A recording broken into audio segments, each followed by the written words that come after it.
freedom. We take the battle to them.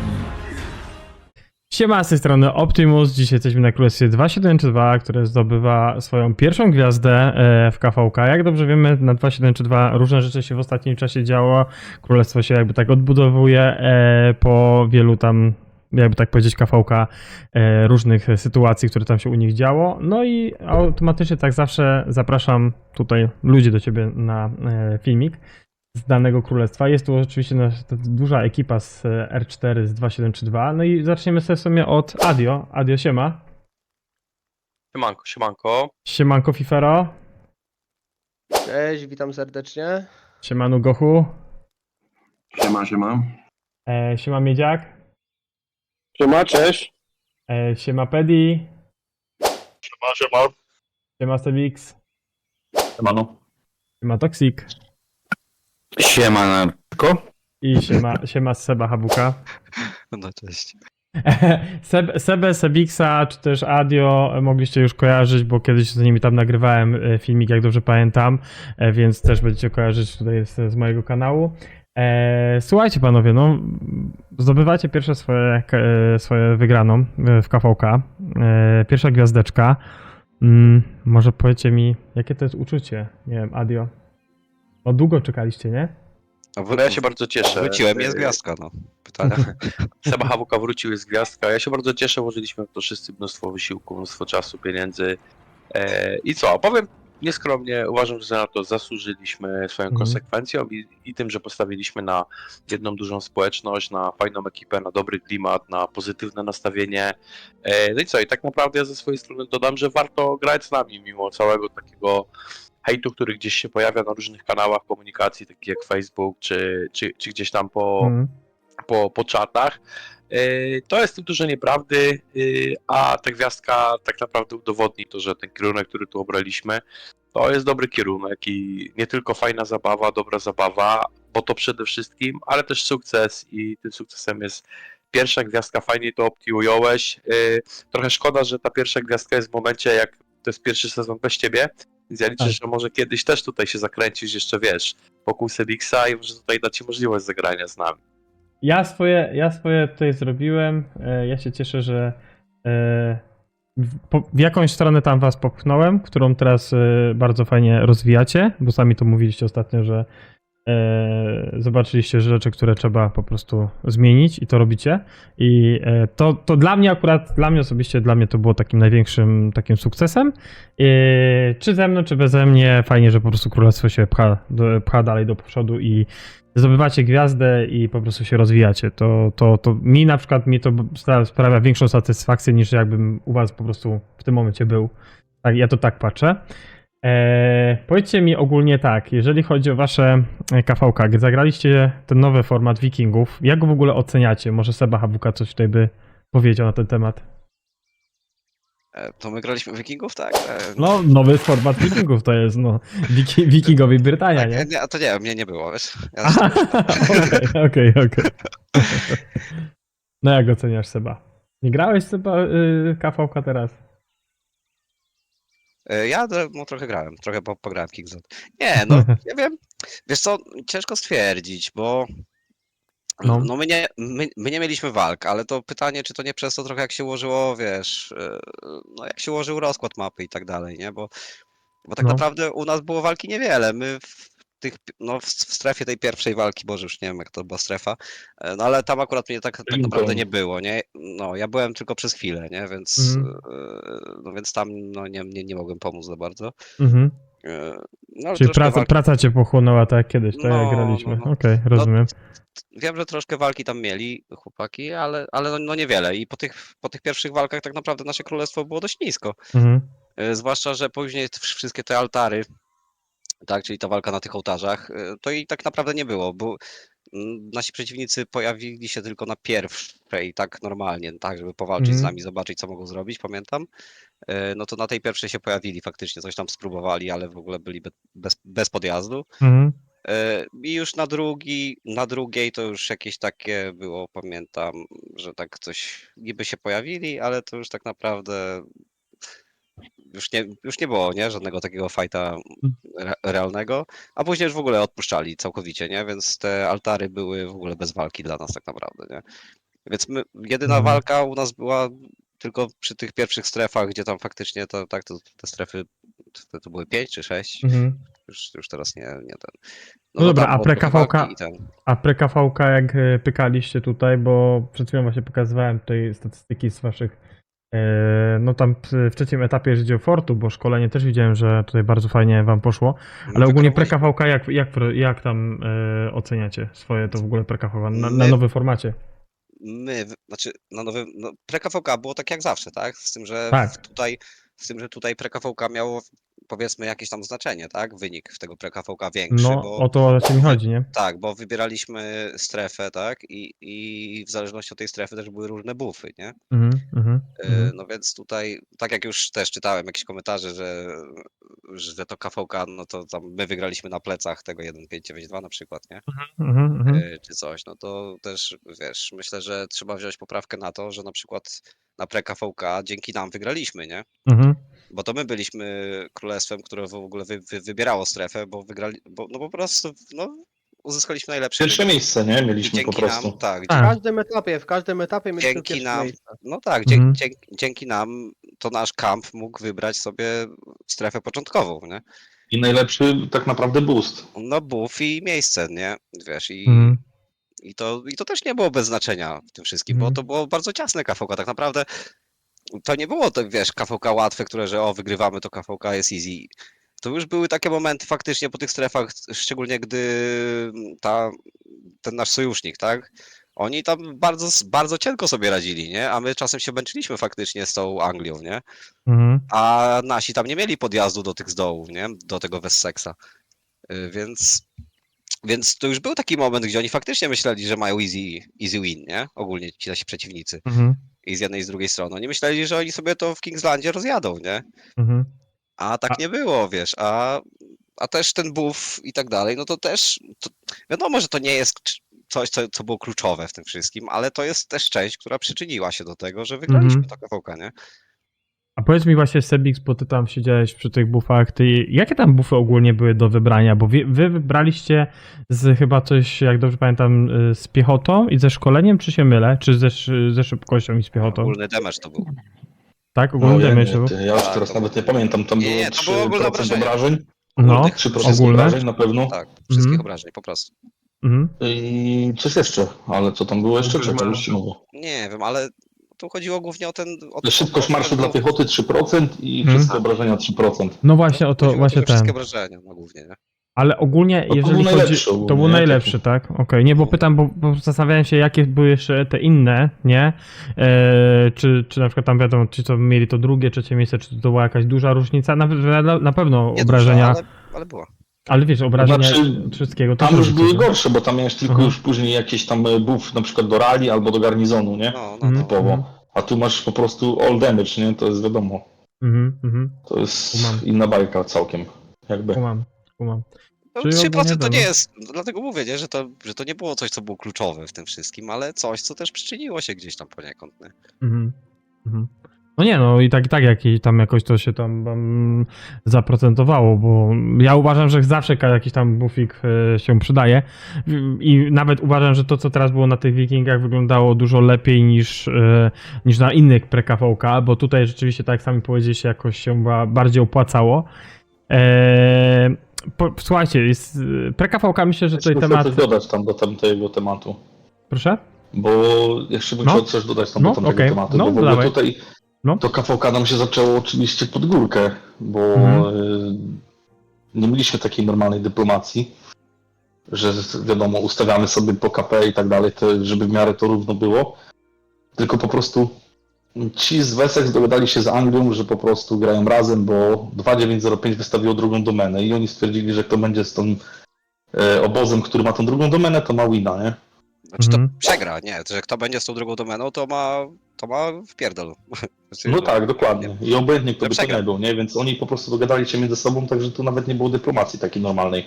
No tak, ale to mieliśmy też, to potem już, bo teraz mieliśmy ten nowy czat, nie, taki, ten czat LKC, który był, nie, on był taki nowy, nie wiem, tam Wszyscy wiedzą, jak to wyglądało, chociaż No, pod koniec tej- coś słyszałem, że te szaty to takie średnie tematy.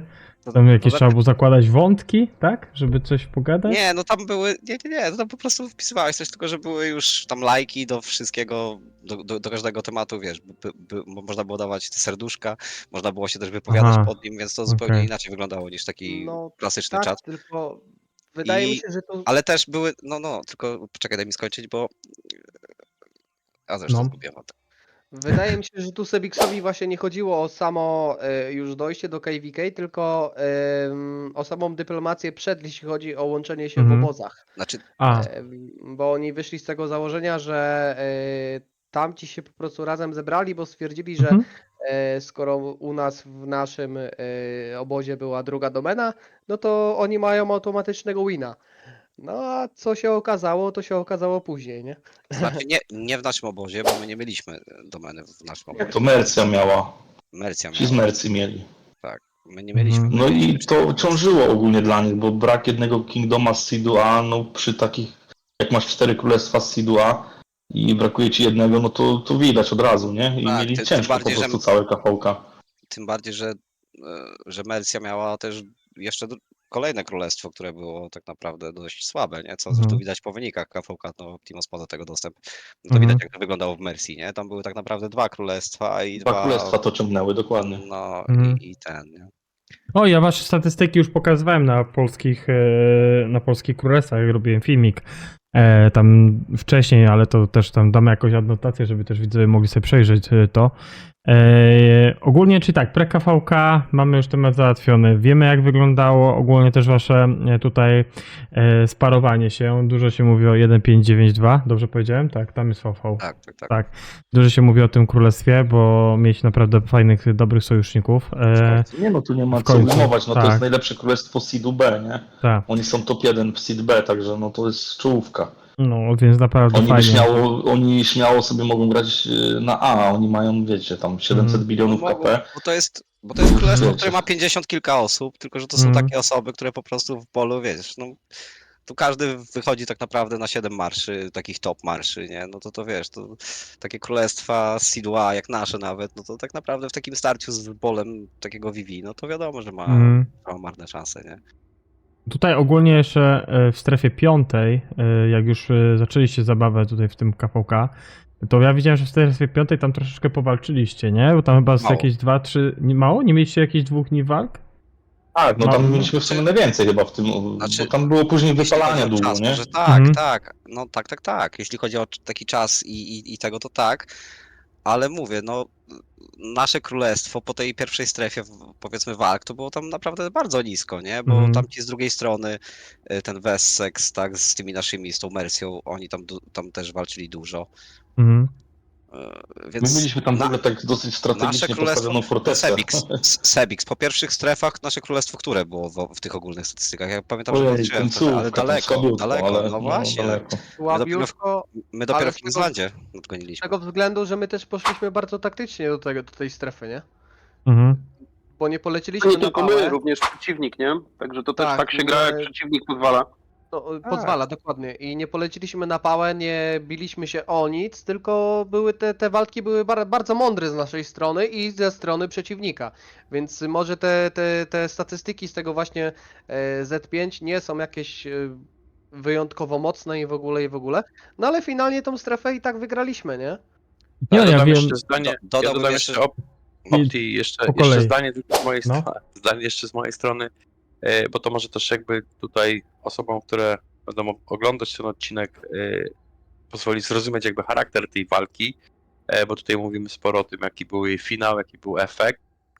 Natomiast warto tutaj dodać, że to były walki, w której przeciwnicy unikali takiego otwartego, normalnego, powiedzmy klasycznego podejścia do grania, jakie wszyscy znamy, z dużą ilością raili, kontraili na flagi. Mhm. Raczej bardzo mocno się rozbudowali i zrobili to w sposób no, taki, który nie zostawiał wiele do życzenia. Następnie no, unikali przez tak naprawdę 2 dni unikali takiej otwartej konfrontacji z nami, aż do momentu, kiedy się otworzył ten obiekt. i był możliwy do okupacji. Wówczas zrobili takiego potężnego bola, gdzie większość z nas już w ogóle wątpiła, że oni w ogóle jeszcze spróbują, bo wszystkie ich flagi płonęły. Został tylko fort, który dawał połączenie z tym obiektem i dawał im tą możliwość właśnie walki. No i oni dosłownie na godzinę przed otwarciem obiektu przyszli wszyscy, całym Kingdomem, zrobili takiego gigantycznego bola, do którego my też podeszliśmy i wszyscy byliśmy tacy, wiesz, naprawdę pełni entuzjazmu, że wow, mamy w końcu, kurczę, wiesz, po 2 dniach ścigania tych graczy tam, głównie z Wietnamu, gdzieś tam, którzy się chowali, uciekali po miastach, to wyszli do takiej otwartej walki z nami i oni tą walkę z nami przegrali. I to był też taki, tak, dlatego też chciałem tutaj to powiedzieć, bo to był taki bardzo ważny moment też, jeśli chodzi o to, jak on wpłynął na morale właśnie tych królestw z tego obozu, jak również ich sojuszników później w Kingslandzie. To jest według mnie bardzo istotne, że oni wyszli do tej otwartej walki, mimo że 2 dni je unikali i oni tą walkę z nami przegrali. To znaczy, Nie no, tak, ogólnie ja bym jeszcze poczekaj, dodał- Seba, czekaj, ogólnie Mogę strefa przebiec cała po wasza, zaraz powiesz Seba, ogólnie wasza cała ta strefa 5, bo ja tu w międzyczasie, jak mówiliście, pokazywałem rally i ogólnie raporty, które miałem od Fifera. Tutaj też strefa 5 była bardzo ważna, zresztą ja się nie dziwię, że bardzo taktycznie podchodzili, tak jak Adio mówiłeś i tak jak Seba mówiliście, że macie bardzo taktycznie podchodzili, jak i wy, tak samo jak i przeciwnik, ponieważ każdy grał to na nowo, wiecie, to był nowe KVK, więc nie każdy mógł od razu pójść na hura i walczyć open, bo nie każdy wiedział, jak tu, wiecie, się dobrze zastawić, jak dobrze tą strefę rozegrać. Ja widziałem, że w pewnym momencie tak właśnie mówiliście, że mieliście bardzo, wiecie, porozstawianie dużo flag, fortów i to było typowo taktyczna gra, bo ciężko byłoby zagrać tutaj, wiecie, jakiś mega open, nie? Tym bardziej, że no, królestwa tutaj nie znały do końca tej mapy, nie? Jak i wasza strona, tak i tutaj ta, z którą walczyliście w strefie 5, tutaj strefa Anglii Wschodniej. Więc ja to tak uważam. I Seba, Habuka, co chciałeś dodać? To znaczy tak, no chciałem dodać, znaczy po pierwsze tak, po pierwsze wydawało się, że faktycznie oni podeszli do tego taktycznie i oni po prostu podeszli do tego też bardzo defensywnie, tak, bo oni widzieli, że nie są w stanie też walczyć z tym naszym kampem tak na dłuższą metę i wygrać tej strefy, nie, więc oni po prostu, no oni zabudowali to fortecami i tak dalej, flagami, nie, że po prostu trzeba było się długo przez to przepalać. Chociaż to fakt, Sadio mówi, że jak otwierały się te ołtarze, czy co tam było. Nie, znaczy te święte obiekty, tak? Castrum. Kastromy to się nazywa. Tak, te kastromy, tak. Jak się to otwierało, to faktycznie wtedy wyszli, coś próbowali powalczyć. No ale ogólnie to podeszli do tego po prostu tak, żeby nam trochę popsuć krwi. Summa summarum to są w ogóle chyba też zdobywanie takie tego. pierwsze obiekty, które dają takie buffy, bo tu masz tak, kolejne tak. 3% obrażeń, nie? To było. Tak, z tym, że Sebix, oni sobie to... Tak, Sebix, tylko że weź poprawkę na to, że oni nie musieli tego z nami wygrać, bo oni dostali to od Wessexu, który No to wziął sobie... dostali, nie? Tak, bo oni dostali tą strefę, wiesz, bo ich Ali wygrali, nie? Z tymi naszymi, tak? No tak. Tego. No więc, wiesz, oni tego nie stracili tak naprawdę, bo oni te buffy i tak mieli, nie?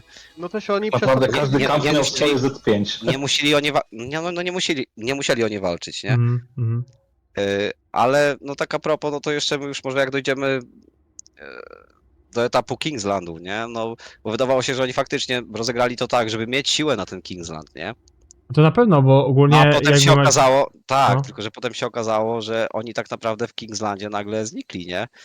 I to może, no już później, jak dojdziemy do... Nie, to dojdziemy potem do Kingslandu, ogólnie chodzi mi o to strefę właśnie 5. wrócimy do tego, nie? Że tak, ale wrócimy do tego, że właśnie wydawało się, że oni grają tą strefę 5 tak, żeby te siły na Kingsland mieć.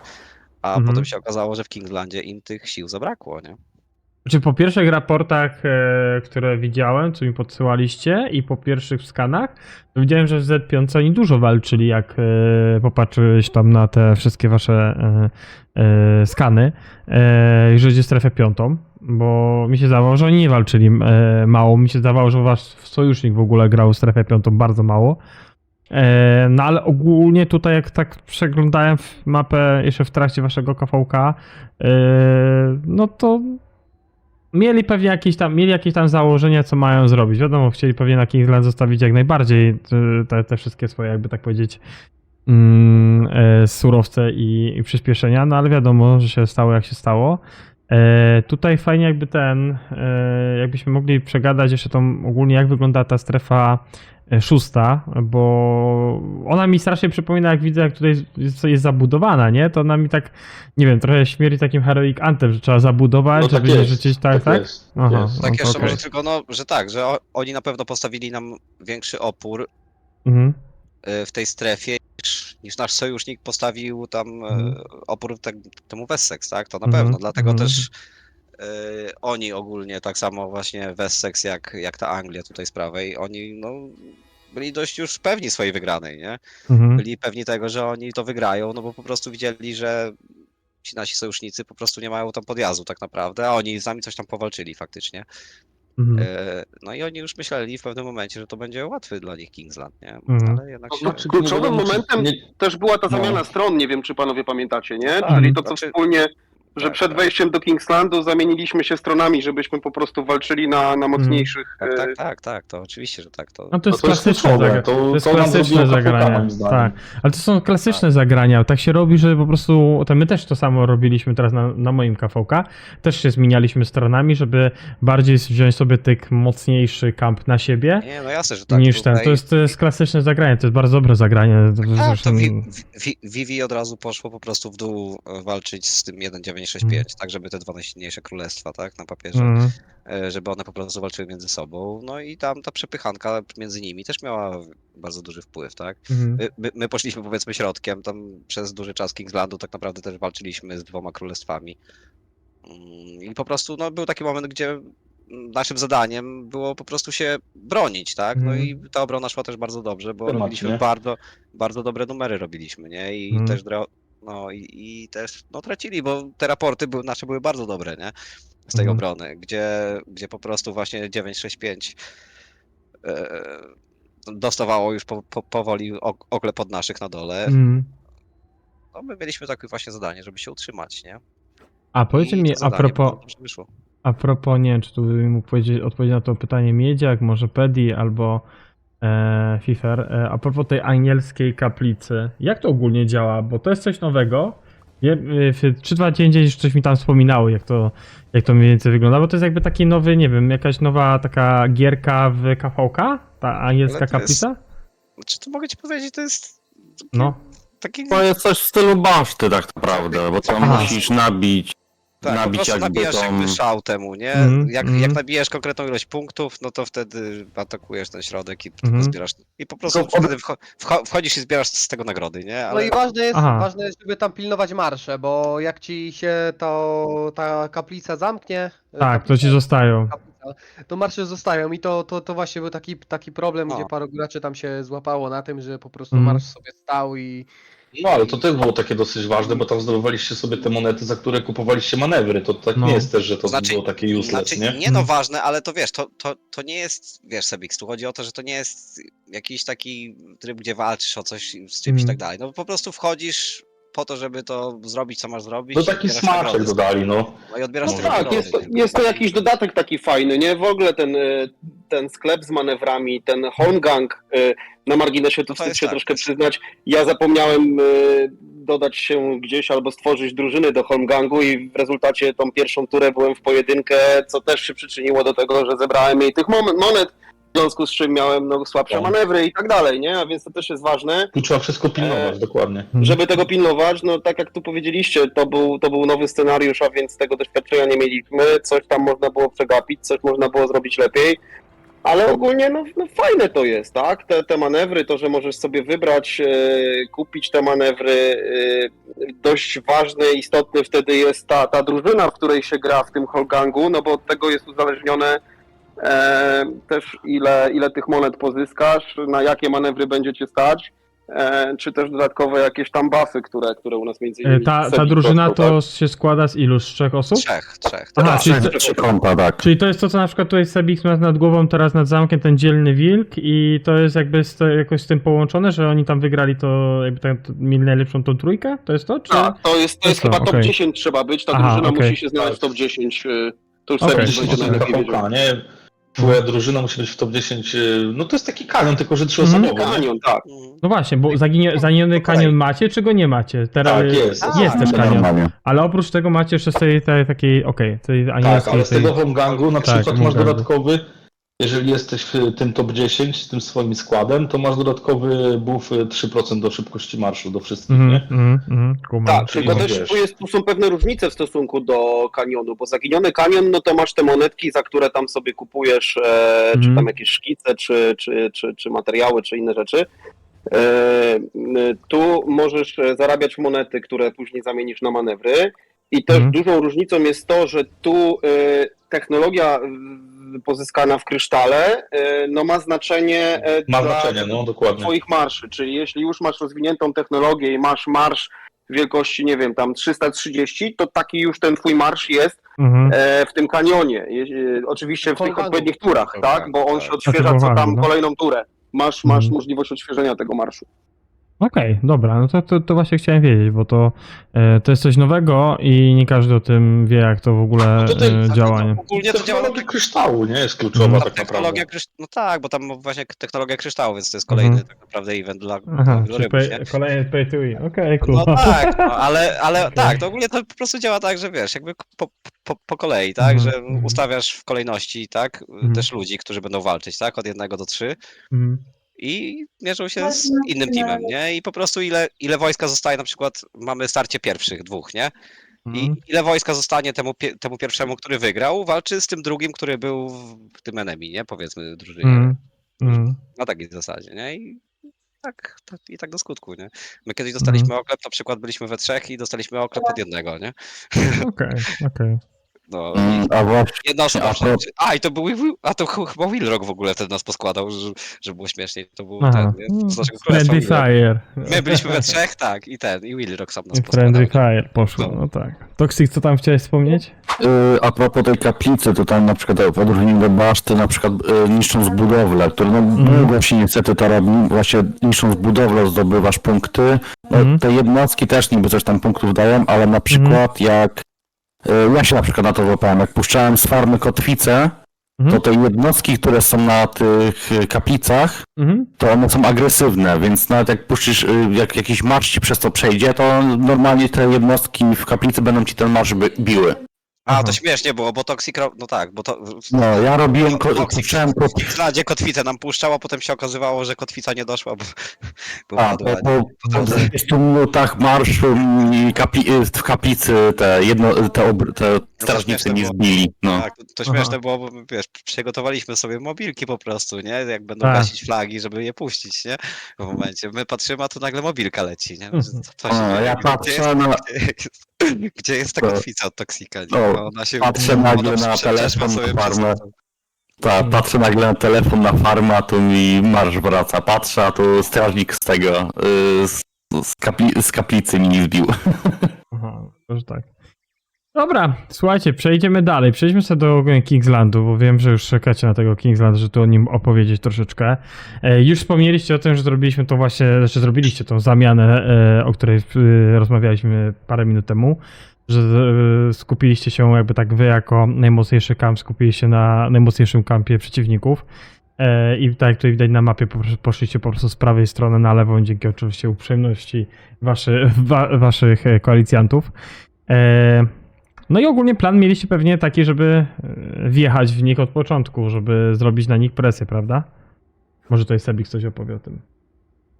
No tak było, nie? Dlatego też Vivi tutaj sobie postawiło tą swoją fortecę bardzo agresywnie na południu. Nasza była w sumie no zaraz nad nimi, no i no taki był kierunek, żeby od początku po prostu ograniczyć im miejsce do budowania, no. Chociaż trzeba powiedzieć, że ten pierwszy nasz bol to się odbił trochę od nich, bo no mieli dużo więcej marszy. No właśnie tutaj pokazuję screena, którymi podesłaliście, że to tego was, znaczy ich było taka dość chmara, dużo ich było, nie? No. To znaczy nie wiem, czym to było później spowodowane, no ale może dlatego, że byliśmy rozbici na po prostu na 2 miejsca walki, bo Vivi po prostu walczyło cały czas na południu, a my się skupiliśmy tutaj, żeby odcinać teren już typowo przy tym, no przy tej katedrze, nie? No co, summa summarum, my tam żeśmy w sumie nie stracili chyba żadnej flagi w tej całej walce, ale Mhm. też no, to było takie bijanie co chwilę, nie? Ping-ponga, ale no. My podpalaliśmy im, oni nam i tak w sumie to się kręciło, ale po prostu downtime czasowo po prostu później już oni gaszli, nie? Z Wy godziny na zaczęliście- godzinę po prostu zaczęliśmy łapać wiatr w żagle, można powiedzieć, i no wypchnęliśmy ich, nie? Wy zaczęliście walczyć w początek. strefie w Kingslandzie gdzieś tam koło 16 UTC? Czy troszkę Tak, wcześniej? tak. Gdzieś tak, okej. No my mieliśmy ogólnie dużo walki takie 2 na 1. My byliśmy Mhm. sami. Później, bo to 7-9, które tutaj też jest z lewej strony zbudowane nad nami, co ma fortecę, oni sporo pomagali no tej Mercy, nie? Tam z Mhm. prawej strony, co walczyła z tą Anglią. Mhm. I oni tak no czasami od czasu do czasu robili jakiegoś bola, przychodzili nam pomóc, ale no my nie mieliśmy tu łatwo, nie? Mhm. Ogólnie początek Kingslandu ogólnie i takie pierwsze wrażenia jakie były, no to nie były za bardzo pozytywne, bo właśnie ten nasz sojusznik, tak, który sobie poszedł od Ta góry, Mercja sobie nie mogła Mercja, poradzić, tak. nie? Mhm. Oni poszli od góry właśnie walczyć z tymi z prawej, nie, z tą Mhm. Anglią i tam no ciężko, tam no bo słabiutko im szło, nie, oni tam byli paleni. Mhm. No ale w pewnym momencie nagle się to wszystko odwróciło i to jest właśnie to, do czego nawiązywałem trochę wcześniej, nie, że Mhm. ta Tak, w Anglia pewnym wydawało momencie się, coś tam... że ta Anglia tak, wydawało się, że oni przygotowani są dobrze do tego Kingslandu, że trochę unikali tej walki też z nami, żeby się przygotować do tego Mhm. Kingslandu, a po prostu oni nagle zgaśli, nie? Nagle zgaśli i już jak zgaśli, tak już nie wrócili. Czy ja to już No na to starcie? było takie dziwne w ogóle, bo oni w pewnym No. momencie po prostu nawet ta ich pierwsza linia, oni tam mają naprawdę dobre konta. No to po prostu wytepali, nie? Z Kingslandu, nie wiemy w ogóle. Nie wiem, czy tam coś nie zagrało z tym Wessex, nie wiemy do dzisiaj. Mhm. Ale warto też wspomnieć, że u nas bardzo mocna aktywność była, bo o godzinie 3-4 tak, w nocy tak, w Kingslandzie było ponad 50 osób online. Mhm. Nie? Mówimy No, o tam samym, nawet mówimy o pisali samym na WW, czacie, nie? że Tak, to Że mówimy o my na samym botach WW, gdzie to gramy. jest praktycznie pełny polski, tak, gdzie to jest praktycznie w pełni polski sojusz Mhm. i faktycznie no to tak, to też Vivi. nie no tu nas broniło determinacja za to była, i nie? było- Po prostu wszystkich I już. było zdziwione też właśnie to Vivi, tak, ten główny sojusz tutaj najsilniejszy, Mm. który był w naszym kampie, no był zaskoczony, że o takiej godzinie, w najgorszych godzinach dla nas mieliśmy wciąż 50 osób, nie? Mhm. Nie no, tutaj było jakby tak powiedziane, że było widać, że wy walczycie dużo, bo to po samych jakby tak... Przepraszam, aż mnie ten... zdrowie. Byłoby dzięki. Ogólnie było widać, że tu bardzo dużo walczyliście, bo nawet jak oglądałem wasze Kingsland, to w pewnym momencie tak właśnie mówił Sebix, że było widać, że gracie 2 versus 1, bo tam wasz sojusznik sobie nie radził. Zresztą już po strefie 5 tak widziałem, że nie macie jakichś super sojuszników do wsparcia, bo oni tam naprawdę tak ciężko mieli w strefie 5. Tam widziałem, że na tych przepychaniach na przełęczy chyba 7, tak, też tam było ciężej u nich. A w Kingslandzie po prostu zauważyłem w pewnym momencie, że jakbyście wy przepychali dwa kampy razem z... Znaczy wasz kamp po prostu jakby przepychał 2 enemy kampy. To tak to wyglądało w pewnym momencie. Znaczy, to też był taki moment, jeszcze tak tylko dopowiem, że No. tak, nawet my jako WW, Mhm. gdzie walczyliśmy z 2 tak naprawdę królestwami, to jeszcze z góry dochodzili do nas, bo tam mieli dosłownie kawałeczek, bo oni walczyli też z naszym sojuszem, znaczy z jednym królestwem naszego kampu, nie? Z tym 2-4-0-0. 2-4-0-0, ale to taki Tak, kurde, 2-4-0. słabiutko. Oni walczyli, tak, tylko że oni tam właśnie walczyli nad tą katedrą, nie? Mhm. I przecież oni tam ich przepalali, wiesz, tych naszych i co jakiś czas przychodzili do nas jeszcze, nie? Jako trzecie w ogóle królestwo, Mhm. nie? I wtedy jak oni wchodzili, no to faktycznie już nas rozganiali, nie? No, ale jakoś tam się broniliśmy przed tym do czasu, a później jakoś to wszystko zaczęło się nagle odwracać, nie? No wy Zaczęło się w Kingslandzie wy gdzieś tak spędziliście no 2 dni na pewno, jak nie dłużej, nie? Nawet dłużej siedzieliście tam. Nie, ja myślę, że to... Ja Nie? się w ogóle zdziwiłem, tak naprawdę to bardzo szybko się to zaczęło wyjaśniać, bo Mhm. jak ja sobie poszedłem spać, powiedzmy, już tego pierwszego dnia, tak, w nocy, to jak się rano, pamiętam, obudziłem i wszedłem do gierki, to ta góra już była tam prawie podcinana, nie? Czy wiecie, Ta jeżeli góra była chodzi prawie o... podcinana, a my tam coś powalczyliśmy jeszcze, aczkolwiek nie tyle, ile się spodziewałem, że będzie tej walki, nie? Mhm. Jeżeli chodzi o to strefę, chyba koniec, nie? jeżeli chodzi o strefę jeżeli chodzi o Kingsland, no to także chodzi mi o to bardziej, że jakby się ich wypchali, nie? Czyli tak całkowicie ich z Kingslandu wypchali. No tak właśnie mi się zdaje, że 2 dni gdzieś wam to zajęło, ale już można było widzieć po pierwszych tam godzinach walki, że już sytuacja wygląda troszeczkę inaczej, nie? Że jednak jest jakaś strona, która przeważa i wy ten Kingsland też tak bardziej kontrolujecie, nie? Nie, no tak, to oczywiście, nie? No wiadomo, że zanim zupełnie kogoś tam przepalisz i wypchniesz, no to trochę potrwa, tak? Bo te wszystkie flagi trzeba jakoś poprzepalać, nie? Mhm. No, takie mocne walki ale- to były do godziny 18 w sobotę. No, tak, no właśnie, ale jeśli chodzi o taką walkę stricte i taką niepewność w ogóle, kto to wygra, to szybko się skończyło, nie? Mhm. I to właśnie, no to było takie zaskakujące dość, to było dość zaskakujące, bo mówię, no wydawało się, że tak naprawdę to my tu już jesteśmy na przegranej trochę pozycji, szczególnie po tych pierwszych godzinach Mhm. Kingslandu, nie? A bardzo szybko się No. to jakby odmieniło i odwróciło zupełnie i szybko skończyło, nie? Tak Mhm. naprawdę. Z naszej strony było to zagrane bardzo mądrze, mi się wydaje, bo każdy z królestw, które było u nas w kampie i u sojuszników po prostu zagraliśmy tak, jak to miało wyglądać, jak szwajcarski zegarek, nie? Jedni się skupili na swoich zadaniach, inni na swoich zadaniach. U nas było najważniejsze to, żeby bronić ten środek i my tego środka nie straciliśmy. My go cały czas broniliśmy i tam była cały czas walka, nie? To nie jest tak, że to była szybka walka i tak dalej, bo ta walka trwała od momentu otwarcia i budowania No flag. do rana, nie? Grubo do rana to było. Tak, przecież. do momentu, kiedy zaczęliśmy wypychać tych przeciwników, co nie wiem, czy oni osłabli w jakiś sposób, czy coś. I to nie jest też tak, że tych walk nie mieliśmy, czy że tych walk było mało, czy one były krótkie. One były cały czas. One były cały czas przez 24 godziny, przez 32 godziny, coś takiego. I one były cały czas. Tam się biło po 20, po 30, po 40 osób, w zależności wiadomo od godziny. Ale trzymaliśmy to, co mieliśmy zrobić. VV zrobiło swoje, my zrobiliśmy swoje i 7-2 zrobiło swoje. I myślę, że to zaważyło na tym, że u nas właśnie to zgranie tych kampów, realizowanie założeń, które mieli zrobić, no to zaważyło na tym, że jednak mimo wszystko ich wypchnęliśmy, nie? Bo przy tej strefie bodajże 7, kiedy przyszła ta decyzja, że przeskakujemy na tą drugą stronę, żeby tam im pomóc, no to postawiliśmy tam fortecę, tam trochę swojego terenu, VV zrobiło to samo i tam na te dwa nasze królestwa, czyli na te dwa nasze sojusze, czyli VV i WW, nie wyglądało to kolorowo. Bo nie mogliśmy stworzyć bala, bo oni nas cały czas wypychali, ale to była, wiesz, przewaga ilości, rozumiesz, o co chodzi? No, zawsze tak jest. Zależy jaki downtime też mieliście, nie? I dużo ludzi też właśnie mówiło, bo nawet u nas w królestwie ludzie mówili, że ja pierdzielę, że w Kingslandy to będzie ciężko i tak dalej. Taka była, wiesz, obniżone były te morale, No. a w momencie wejścia do Kingslandów, kiedy ta taktyka była przygotowana, kiedy te walki były w jakiś tam sposób dobry prowadzone, nie popełnialiśmy dużo błędów i tak dalej, tylko to wszystko było naprawdę bardzo przemyślane i tu Sebix tam z ekipą, która ogarniała tą taktykę, no to naprawdę szapoba, bo to wyglądało jak to podzielili tak, żeby to, wiesz, wyważyć, nie? Żeby nikt tam nie przegrywał, tylko to w miarę równo poszło. To naprawdę mi się wydaje, dzięki tym założeniom taktycznym i tylko tym taktycznym założeniom wygraliśmy to KVK. Do tego doszło też ta motywacja, mi się wydaje, tych graczy u nas z tego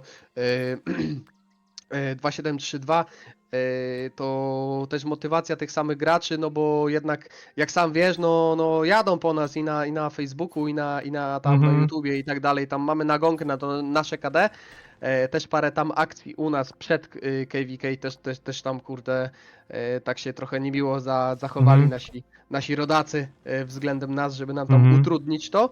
I mi się wydaje, że to był też taki bodziec, który sprawił, że ludzie naprawdę się zmotywowali i poszli, kurde, all in, nie? Żeby to wygrać, żeby im pokazać, że jesteśmy mocni, a naprawdę jesteśmy mocni, a będziemy jeszcze mocniejsi, mi się wydaje. Tak. Podsumowując, tutaj, to- jeśli Jak widać, To da się bez proszę, tych Wojciech. legendarnych Proszę, Azjatów Seba. z 3256, tak. mistycznych, Seba. Ja tylko tutaj Legendarnych. jeszcze słówko chciałem No. uzupełnić, jeśli pozwolisz, do tego, co powiedział Fifero. Zresztą No. bardzo fajna wypowiedź, bo to jest taki ciekawy wątek też tego naszego sezonu, czyli ten ładunek emocjonalny, bo my mówimy jakby przebieg zdarzeń troszeczkę odtwarzamy już tak na sucho, na zimno, a to jakby jest to cała warstwa właśnie tych emocji, która była, nie? To, czyli mieliśmy ten taki moment, w którym kurczę, ta pierwsza strefa, gdzie był straszny optymizm, później taki moment, gdzie no trochę taki powiedzmy marazm, że kurczę, to KWK jest takie nudne, nie ma walk, czy będą, czy nie będzie.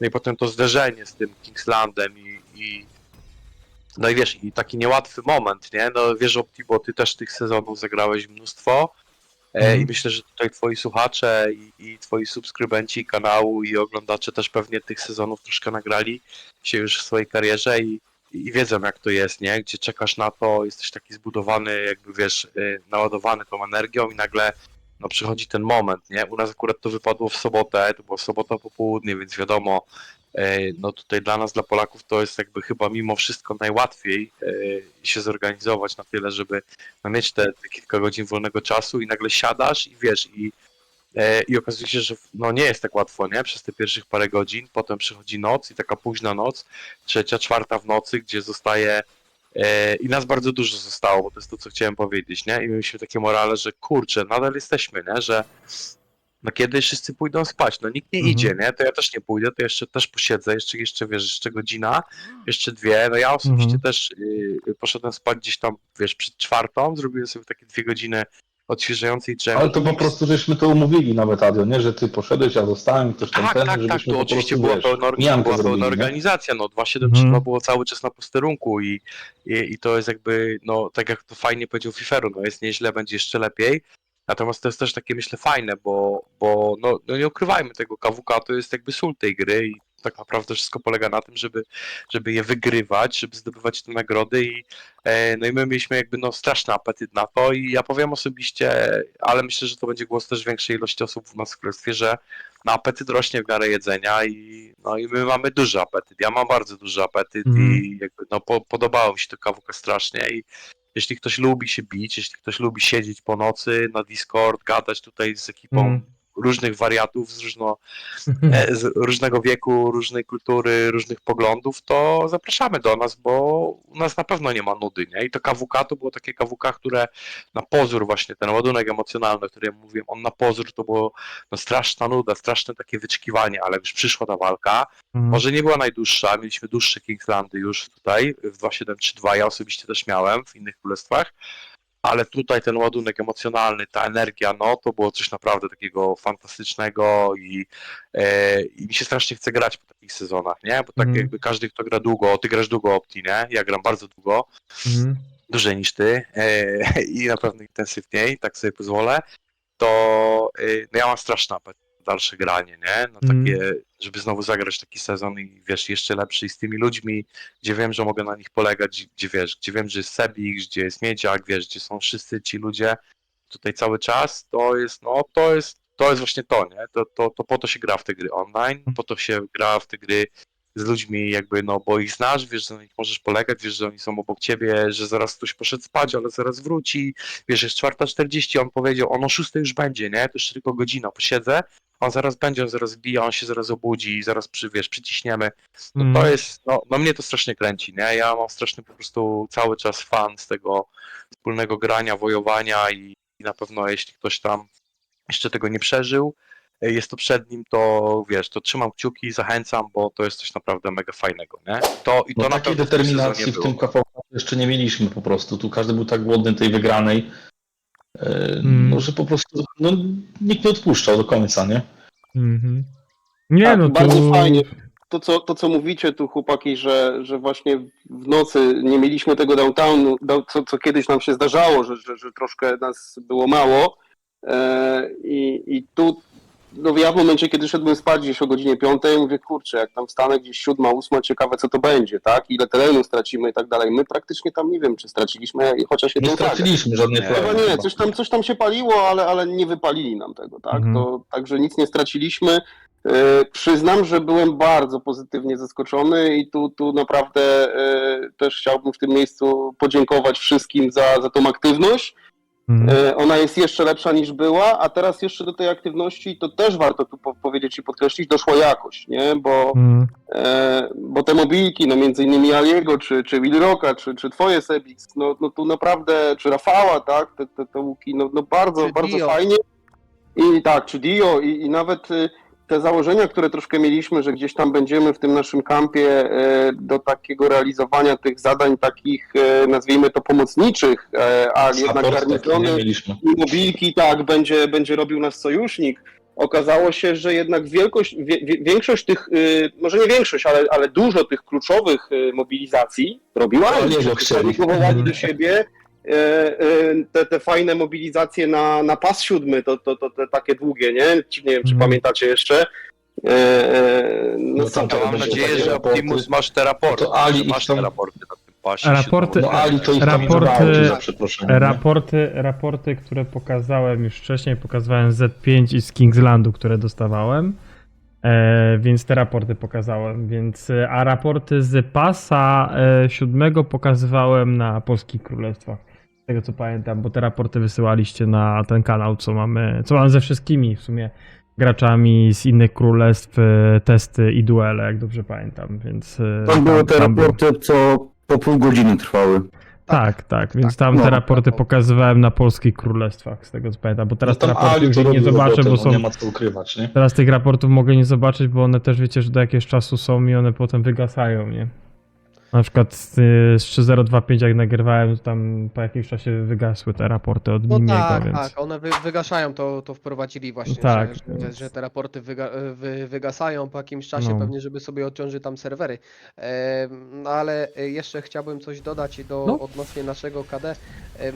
Ogólnie to wygląda tak, że u nas to KD jest budowane. To nie jest tak, że my chcemy osiągnąć sukces w pół roku, w rok i tak dalej. U nas większość tych mocnych kont, które mamy, bo to jest większość, to są konta, które są tutaj rok, 2 lata, niektóre 3, Młode niektóre konta, nie? więcej. I to są młode konta, które staramy się, jakby to powiedzieć, które, bo może nie ja, bo ja nie mam jeszcze takiego doświadczenia, ale chłopaki tutaj prowadzą te konta, doradzają, co mają zrobić, czego mają nie robić, jak to zbudować. I konta, które przyszły do nas 2 lata temu, które były słabe, po tych 2 latach naprawdę mogą robić te wyniki w tym polu. I u nas najbardziej podoba mi się to w tym 2732, że to jest stare KD, bo to jest stare KD, u nas jest stara ekipa. Najbardziej mi się podoba to, że jednak mimo wszystko nadal wiemy, że to jest tylko gra, nie? I nadal bardziej się, może nie bardziej, ale nadal też jest kładzony nacisk na to community, że wchodzisz do gry, wejdziesz na czat, napiszesz, porozmawiasz, pogadasz, pośmiejesz się, odreagujesz sobie swoje jakieś tam, wiesz, życiowe problemy, czy coś w taki sposób po prostu, że się wychillujesz przy tym, że sobie z nami posiedzisz, sobie z nami porozmawiasz, bo czat jest aktywny praktycznie, jeśli chodzi o tą społeczność polską, no to jest tak aktywny do 1, 2 w nocy, tam zawsze ci ktoś odpisze i tak dalej. To jest bardzo na plus, mi się wydaje, jeśli z tego względu, że no jest ciśnienie na tą wygraną, bo każdy chce wygrywać, wiadomo, ale największą przyjemnością jest to, że wejdziesz i się czujesz po prostu jakbyś wszedł do grupki znajomych, których znasz od kilku lat. Tak po prostu wiesz, że wejdziesz i możesz porozmawiać o zupie, a możesz porozmawiać o tyłku, nie? Bo nie chcę No tam, tak. żeby ci tam to zblokowało. I to jest super u nas, nie? No to przy okazji można to powiedzieć, że my no dużo czasu na Discordzie siedzimy, nieważne czy są walki czy nie. No w wolnym czasie po prostu ktoś sobie wejdzie, czy ja, czy Goch, czy Fifero sobie wejdziemy, po prostu siedzimy na kanale otwartym dla każdego i można sobie zawsze pogadać. I No, to z jest tego właśnie też gracie w budowanie. inne gry, nie? Z tego co To wiem. jest właśnie, tak, też gramy sobie razem w inne gry, więc to też jest spoko, ale to jest właśnie budowanie tego community, że nie skupiamy się typowo na zwycięstwie, żeby osiągnąć sukces co KVK, kurde, musi być gwiazda, wiadomo, do każdego KVK podchodzimy turbo serio, w każdym KVK dajemy z siebie 100%, ale mimo wszystko nadal zdajemy sobie sprawę z tego, że nadal to jest gra, my jesteśmy ludźmi No i wiadomo, że ktoś tam nie może wejść, trudno. Ktoś może wejść, siedzieć długo, ktoś może siedzieć długo. Ale jest budowana taka atmosfera właśnie bardzo przyjazna i spokojna dla gracza, nie? No i też staramy się jakby takich toksików z Szczególnie na czatu Arce. i w ogóle toksików Arkę z tego zostawcie czatu na i w ogóle- inną zabawę, no. I w ogóle wiesz, chcemy po prostu usuwać, nie? Bo nie ma sensu, żeby przynajmniej takie jest moje zdanie i z tego co tutaj się dzieje, to Słyszałeś widzę, Toxic? że Już może tak, wyjść. Dobra. tak to działa. Wiesz, E, usuwamy po prostu graczy, którzy są toksyczni bardzo, nie? Okej. Nawet jak są Usuńmy mocni. Toxika. Zostawcie Toksika w spokoju. Słuchajcie, dobra, to teraz przejdźmy do w sumie ostatnich wątków. Go przenieśli. Zostawmy Toksika, a czy swoje święty spokoju. Zniknął Toxic. Przejdźmy do kolejnych wątków, w sumie do 2 ostatnich. Pierwszy wątek to tak. Wygraliście KVK, za parę dni, chyba za 2-3 wychodzicie, tak? Z KVK, czy jeszcze dłużej? O, 3 dni do rozdania końcowych nagród. To Tak, jest... czy nagrody i tak dalej, potem będziecie wychodzić. No i co dalej? Kiedy się zapisujecie na kolejne KVK? No, znaczy jako, że Sebix nie lubi, No. nie lubi jakiego królestwo jest dobrze przygotowane do KVK, więc pewnie zapiszę szybko. Okej. Znaczy mnie Chociaż przychodziły sytuacje... Mimo, że jak w końcu zrobili więcej skipów i się przygotowali, to ludzie mieli więcej surowców i wszystkiego do walki, ale już słyszałem takie głosy, że chcą szybko się zapisać. Więc... Do mnie doszły słuchy, że 24, wtedy kiedy ja się zapisuję, wtedy kiedy ja 1.5.4 się zapisuję, to że wtedy też myślicie się, żeby 24 stycznia, tak, że wtedy myślicie, że się zapisać, bo takie jakby tak powiedzieć do mnie doszły słuchy, no ale wiadomo, to tam wiadomo, do jakiej KVK będzie, to też będzie przemyśleć i kto się będzie zapisywał. Ja więc- zdementuję Opti. Nie? Zupełnie szczerze powiem, że nie ma tutaj, bo tutaj tak troszkę Seba WK małą szpileczkę wbijał. Aha. Nie ma jeszcze decyzji, wiesz, my jesteśmy... macie, okej. Nie. Troszkę czas na celebrację teraz sukcesu i myślę potem moment I na to, dopiero żeby się wejść. zastanowić, a no jakby każdy wie, że przecież nie jesteśmy takim KD, który jest w stanie sobie, wiesz, Mhm. co slot tak naprawdę, każdego slota wypełniać KWK. Nie mamy takich ambicji ani aspiracji. Będziemy potrzebowali chwili, żeby się zebrać, żeby się zregenerować, żeby, wiesz, wykorzystać to, że teraz w grze jest w off-seasonie sporo takich, wiesz, fajnych rzeczy, typu wysokie poziomy resource nodów, wysokie poziomy fortów, wiesz, na pewno z tego skorzystamy. Więc no nie wiemy, no zupełnie Na szczerze pewno nie chcemy wiemy. dobrze wykorzystać ten czas wygrany, jest. bo no, dla nas to jest no takie święto, można powiedzieć. No, my nie wygrywamy na co dzień KVK, tak? Nie celebrujcie Od 3 długo, lat, nie? tak jak... No czekamy na tą gwiazdkę jeszcze, bo to jest taka wisienka No na tak, torcie, nie? tak, wiadomo. A Znaczy powiedzcie mi, też bo... warto powiedzieć przy okazji, No. że to nie jest nasze pierwsze wygrane KWK, nie? To jest No pierwsza tak, gwiazdka, wygrane bo nie wcześniej miało z gwiazd. troszkę pechowo, różnie to nam się układało. Tak, no, wygrywaliście były bez wygrane gwiazdy, KWK, ale tak. bez gwiazdki, tak. Tak, Także to o tym też, to o tym też No trzeba tak jak wspomnieć. ostatnio pisałem, że ogólnie zaczęliśmy 2024 z wygraną i akurat mija rok od tego czasu, tylko no, że wtedy bez gwiazdy, nie? Ale to zawsze jednak, no niby bez gwiazdy, ale to Mamy chyba to 2 nie na to 2, samo. nie? W tym roku 2 na 2 mamy. Tak, 2-2, 2 przegrane, 2 wygrane mieliśmy, no. No, jeżeli teraz tylko jeszcze taki ostatni temat, bo to już tutaj pokazuję od jakiegoś czasu na ekranie, wasz jakby tak powiedzieć taki szyld rekrutacyjny w wersji polskiej, którą tutaj dostałem od Fifero. Szukacie ogólnie graczy open field z tego co tutaj widzimy. Szukacie graczy, którzy mają typowo 3 topowe marsze. Stosunek siła do KP, też tutaj wszystko jest rozpisane. Wiem, że jakiś tam fajny graczy już macie nagrane, ktoś do was będzie migrował. Macie jakieś tam, powiedzmy, nie wiem, limity, jeżeli chodzi o założycie sobie, ilu graczy chcecie przyjąć, bo przypuszczam, że też paru tam się podziękujecie niektórym, ale też macie jakiś tam limit, który tam Sebix tam zastanawialiście się, co byście... No myślę, że to będzie maksymalnie 15 osób, Okej, max. właśnie o to mi chodziło, żebyśmy wiedzieli, czyli Także 15 może- osób, okej. No to będzie, myślę, maksymalna liczba. No chętnych mamy już dużo więcej, bo codziennie już jestem, że tak powiem, bombardowany gdzieś tam.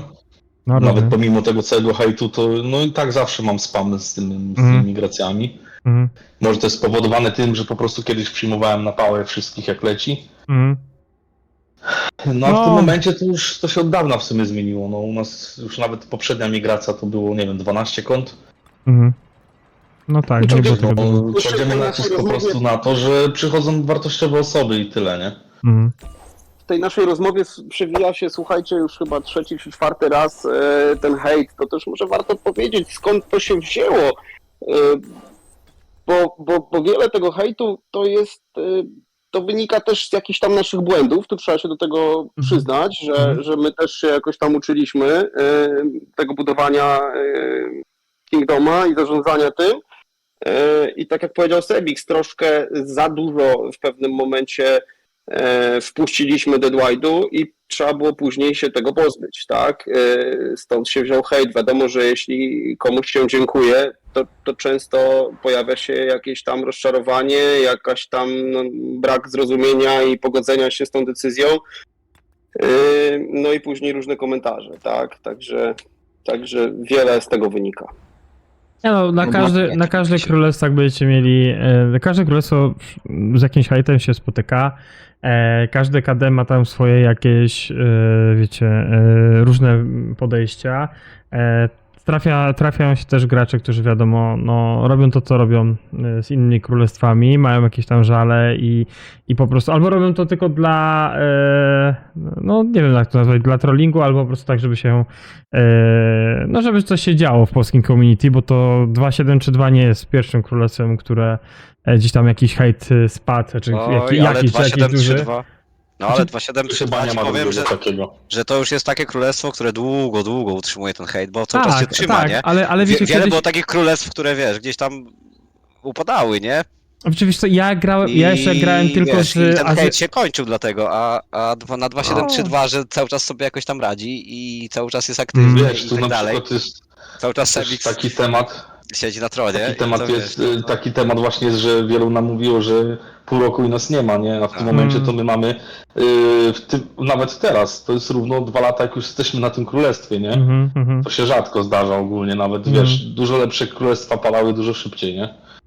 No i tutaj jest istotne też to, że ta ekipa się cały czas rozwija, bo tutaj wiecie, no żadną sztuką jest trwać w tym samym miejscu przez 2 lata. My jesteśmy bardzo konsekwentni, jesteśmy cholernie uparci. Sorry za wulgaryzm, mam nadzieję, że tutaj nikt, cholernie to chyba nie nikt się wulgaryzm, tutaj co zajmę. nie obrazi. Natomiast jesteśmy naprawdę strasznie jakby skrupulatni w tym, co robimy i konsekwentni, bo może uczymy się w jakimś tam swoim tempie, natomiast no mówiliśmy sobie, że tę gwiazdkę zrobiliśmy ją. Mamy też ten Team Arka, który też konsekwentnie tam rozwijamy, raz z większymi, raz z mniejszymi sukcesami. No i to jakby procentuje, tak? I fajnie tutaj mieć, jak sięgnął do genezy hejtu. Niech ona trwa, to tylko pokazuje, no wiecie, był taki moment, że naprawdę drzwi tutaj do tego królestwa dla każdego polskiego gracza były szeroko otwarte. Dostaliśmy za to po tyłku i to dość mocno.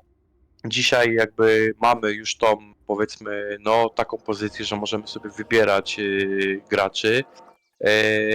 No były inne projekty, tak, te, które ty Opti przecież bardzo dobrze znasz, jako tutaj też eksperty polskiej społeczności Rise of Kingdoms, które no, były nastawione na sukces, no i nie ma tych projektów, tak, te królestwa się rozpadały, ja tutaj nie będę wskazywał palcem, bo to przecież nie o to chodzi, a to 27-32, które przecież my co miesiąc słyszeliśmy, że to już koniec, tak, że przecież Sebix to już w ogóle zmienił płeć, to już nie jest ten sam Sebix, nie? Że on jest sklonowany i różne takie teorie, jakie się pojawiają. Okazuje się, że my jesteśmy, jakby rozwijamy się, sięgamy też po graczy już nie tylko z tej polskiej społeczności, chociaż no jakby ja nie ukrywam, że no jakby zawsze tam przychylnym okiem patrzymy na kogoś, kto jest Polakiem, bo wiemy, że on też skończy sobie tam pracę w poniedziałek wieczorem, otworzy sobie piwko, wejdzie do gierki, napisze tam na czacie coś do nas, jakiś event razem zrobi, jakąś tam ceroli, czy jakieś inne rzeczy, no to generalnie to są w ogóle korzenie tego królestwa, nie? Tak, no to jest to budowanie tego community, nie? Bo to jest spoko tutaj bardzo. Toxic tu jest ojcem tego wszystkiego, jeżeli chodzi o piwko wieczorem pewnie. Toxic jest naszą gwiazdą, nie? To jest ambasador, nie? Toxica powinniśmy wypuszczać po prostu na inne Discordy, do różnych królestw, żeby on tam rozruszał ekipę, kurde, No nie? tak. Bo Znaczy, tutaj to on tak jest. Ja myślę, że to jest, że tutaj sam ten odcinek, który właśnie teraz realizujesz, to Mhm. jakby jest taką chyba najlepszą referencją właśnie, że jesteśmy taką ekipą, która no nie ma przed sobą jakichś tam tajemnic, jesteśmy wobec siebie też szczerzy, jak trzeba sobie powiedzieć gorzkie słowa, co nam się nie podoba, to my sobie te gorzkie słowa mówimy, to my nie jesteśmy ekipą klepaczy po plecach i no będzie dobrze, jakoś to będzie, wiesz, to nie jest Sejm, nie? To nie jest parlament, no my jesteśmy taką ekipą, która gra na tyle długo już, że no jakby jesteśmy też... Lata, nie? To już jest tak? jak tutaj z niektórymi dokładnie. gramy. Jak trzeba Znamy jeb się- Sebiksa, to się jeb Wiesz, Sebiksa. Opti, my się znamy, niektórzy z nas znają się, jakby wiesz, no, znają się już też real life, nie? Bo to są takie relacje, które gdzieś tam się poprzeradzały jakby w coś więcej niż tylko No wspólne właśnie. granko. A propos real life, ja czekam na to, jak będziecie robić w końcu ten zlot, o którym słyszę już od jakiegoś czasu. W sensie swój spotkanie królestwa gdzieś tam. Opti, jesteś Więc jednym z nas, grałeś z nami, więc wiesz, czekam, będzie to kiedy dla będzie. ciebie. Znaczy, czekam, kiedy będzie zaproszenie, bo ja już to słyszę, że to organizujecie i można tego zorganizować, nie? Znaczy, wiesz No, co, w tym- nie chcą zrobić, tylko póki co jedynie chyba Fiverem nie był. zorganizowanie takiego Czekamy na tematu- Ziego, aż przyjedzie jako z Zresztą Ameryki. A, sam- okej. Zresztą Okej. Opti sam wie, że to nie jest proste zorganizowanie takiego tematu, Nie jest. ale są takie pomysły i to prędzej czy później wydaje mi się, że ogarniemy sobie coś takiego, Dobra. nie? Żeby wiesz, się złapać. Nie? Dobra, na koniec No, jeszcze tak. Ile dostaliście autarch? 52. Po To 52. ładnie. Czy ładnie. Jest okej. Tutaj podział był matematyczny. Opti, to też no i powiedzmy sobie, dlatego o to mi chodziło, że ile, Dokładnie, żebyśmy to- powiedzieli ile. Nie? od razu sojusznicy, tutaj w ogóle ja też mogę uchylić rąbka tajemnicy, bo mogę, bo czuję się, że mogę. Po prostu podział matematyczny, tak? Tutaj Okej. nawet nie było, wiesz, nikt nie kwestionował, nie dyskutował, od razu padła propozycja, a wszyscy się zgodzili, nasi sojusznicy dzielimy przez 4, Mhm. czysta matematyka i tyle, nie? Uważam bardzo uczciwie, zresztą my dystrybucję w KD też robimy bardzo, bardzo uczciwie, ale tutaj no to może Sebix niech powie jak to wygląda, bo to może być też ciekawe właśnie Opti dla ludzi, którzy obserwują twój kanał, którzy śledzą to, co się dzieje w polskiej społeczności gry, jak takie królestwo po zdobyciu gwiazdki podchodzi do tematu rozdania tej nagrody, która jak sami wiemy jest bardzo prestiżowa, ale może już niekoniecznie ten wymiar materialny jest tak cenny. Nie no, to przeważnie, wiecie, przeważnie jak macie autarchy, to zawsze się podchodzi do tego, że jak macie DKP i z DKP rozdajecie te 52 nagrody dla najlepszych z waszych graczy, po to w waszym Będzie królestwie. Optimus inaczej. Aha, okej, no. Robimy spotkanie i kto wypije więcej żubry i po prostu dostaje autarchę, nie? Tak jest, Okej. no. Okej. Dokładnie. Czyli to... Nie, Toxic- no tak. Czyli jeżeli tak na Toxic nie poważnie, będzie, no to- czyli jeżeli Toxic nie będzie w Tak na top 50, nagle tak będzie na miał poważnie pierwsze to, no, miejsce. nie będę oryginalny i tak jak mówisz, po prostu według Tutaj to Patryk kontrybucji. przoduje, jeśli A, chodzi Patryk. o żuberki, to Patryk. No tak, no tak. A ja tam dobra. Nie, po DKP wiadomo, no. Wiadomo. Dobra, Wiadomo, na, no. na koniec ogólnie filmiku będzie wasz filmik promujący, który tutaj Fifero nagrał. Też będzie tam mały skrócik Fajna shorta, muzyka. który zrobił z pre-KVK, więc to też będzie jakby tak powiedzieć przy tym filmiku to zawarte. Więc też tutaj widzowie, jak będziecie czekać do końca, to czekajcie do końca, bo będzie można coś jeszcze oglądać tu, co chłopaki stworzyli. No i myślę, że tyle na dzisiaj. Dużo dzisiaj pogadaliśmy, w sumie bardzo dużo. Podsumowaliśmy wasze KVK bardzo ładnie, pokazaliśmy wasze raporty, pokazaliśmy wasze tutaj banery, wszystko co mniej więcej mogłem, to co od was dostałem, to po prostu pokazałem Bo widzom. Sebix jeszcze nie pokazał ptaszka. A, no to będzie już po 24, no już jest po 24, no dobra, może bez live'a. No, ale ogólnie to już przegadamy sobie na innym temacie. Dzięki wielkie, że się zgodziliście, żeby nagrać taki filmik, że mieliście czas, że mieliście ogólnie ochotę. Wiem, że jest późno, wszyscy razem się zgadaliśmy ogólnie po Arce, że to będziemy w niedzielę mogli nagrać. Więc dzięki jeszcze raz. Wam widzowie dzięki, że jesteście, że wspieracie kanał. Widzę, że w ogóle to ostatnio tak podskoczyło, że aż chce się po prostu działać. Więc super, że to się rozwija i nie stoimy Tak w miejscu. Zostawiajcie lajki, suby. Tak to działa. Lajki, suby, wyświetlenia. Oglądajcie po prostu. No. Taka jest Ja prawda. też Dajcie mega dzwoneczek, dziękuję, tak? fajnie Opti, że była okazja u ciebie na kanale zagościć. Mhm. Słuchajcie, lajkujcie Optimusa, subskrybujcie, fajne źródło wiedzy o tym, co się dzieje w polskim community Rise of Kingdoms. No i co? I wpadajcie do nas na 2732, naprawdę warto. Elo. Chłopaki jeszcze... Budujmy tą polską społeczność, nie? Działajmy Mhm. sobie razem, pomagajmy sobie wzajemnie, a nie wbijajmy sobie szpilek i nie róbmy sobie różnych A. złych akcji, nie? No, Tylko niestety. działajmy razem, bo Jak ktoś ma swoje królestwo, to niech się nim zajmie zamiast tak, ta Po nasza prostu, społeczność polska, jeśli chodzi o całą grę, może nie chodzić jest... tylko, żeby robić komuś pod górkę, nie? Tak jak tak. Ja na koniec Ale tylko oni powiem, wiedzą, o kim ja na mówię. koniec powiem tylko Wyglądają. jedną rzecz, że bardzo fajnie zostało to wszystko tutaj przygotowane, w sensie bardzo fajnie te wszystkie informacje, które podostawałem, przygotowaliście. Nie tak jak niektóre na przykład królestwa mówią jedno, potem robią drugie, a potem zwalają na kogoś. No niestety takie królestwo w ostatnim czasie miałem przyjemność się styczność, że mówili jedno, potem było drugie, a potem po prostu trzeba było wypić piwo za kogoś, kto nie ogarnia bycie R4, więc fajnie, że tutaj w ogóle to wszystko tak przygotowaliście, no bo to też jest wasza praca, że przygotowaliście te wszystkie rzeczy, które tutaj widzowie mogli tu zobaczyć i to dzięki wam, więc dzięki jeszcze raz, do zobaczyska, na razie, hejo. Cześć, Dzięki. Dzięki. cześć. Welcome to Wild Warriors!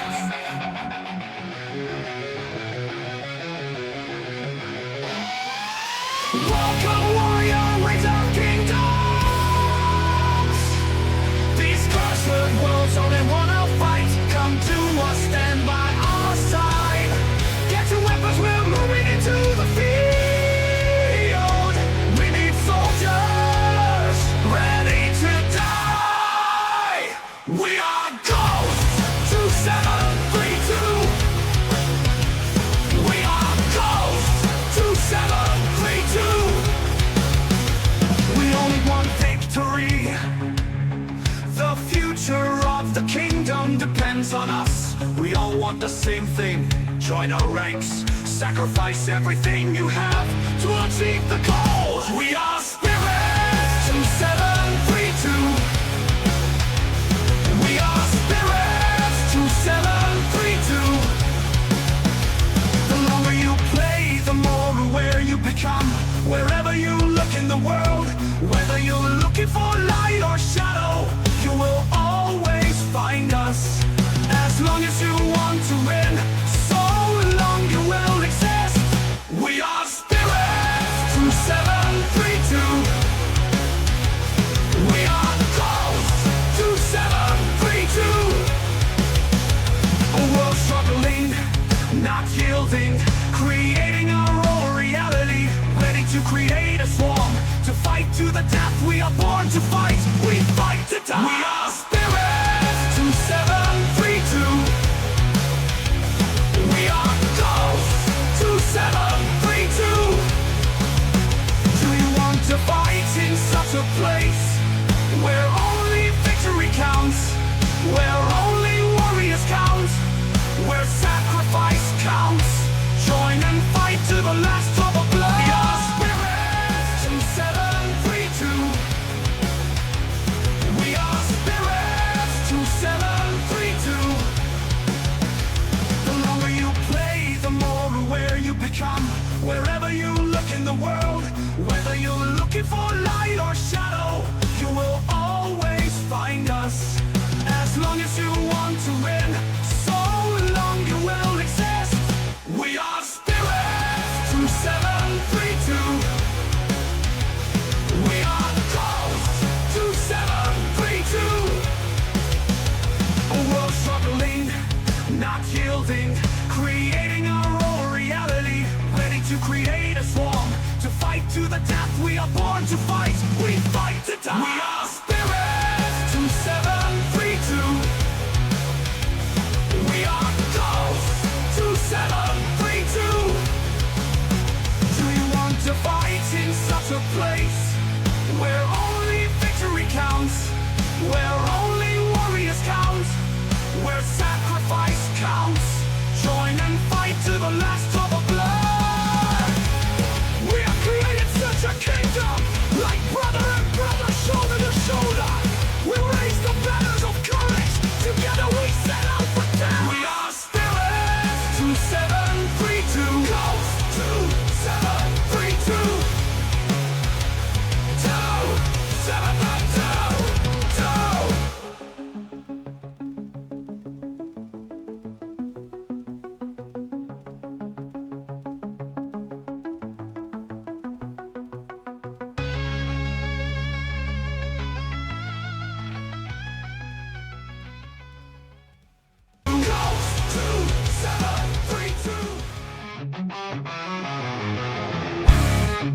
Cześć.